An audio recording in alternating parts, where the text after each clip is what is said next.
पण हे सगळं होत असताना एकीकडे ठाकरे असं म्हणतात की ते मराठीसाठी एकत्र आलेत, मराठी माणसासाठी एकत्र आलेत. कसं हो, बघता तर इकडे? मराठी माणसासाठी एकत्र, मराठी भाषेसाठी तुम्ही एकत्र आलेत ना, तर जावा त्या बहिरामपाडामध्ये, जावा त्या नलबजारमध्ये, हं? आणि तिथे सांगा, त्या गोलटोपी दाढीवाल्यांना सांगा, बाबा तुम्ही मराठी बोला.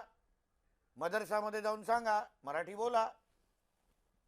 उद्याची बहिरामपाडा आजान, समोर आहे. उद्याची सकाळची अजान ही मराठीमध्येच झाली पाहिजे, हे जाऊन सांगा ना त्या मस्जिदीच्या इमामामध्ये, इमानाला. हाय हिंमत तुमच्यामध्ये?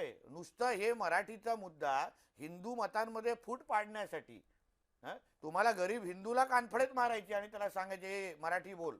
पण जाऊन कधी त्या नलबाजारमध्ये मोहम्मद अली रोडमध्ये जाऊन उभं राहून सांगायचं नाही की कल से इधर सब लोग मराठी ही बोलना चाहिए. हाय हिंमत तेवढी आमच्या बाळासाहेबांमध्ये होती.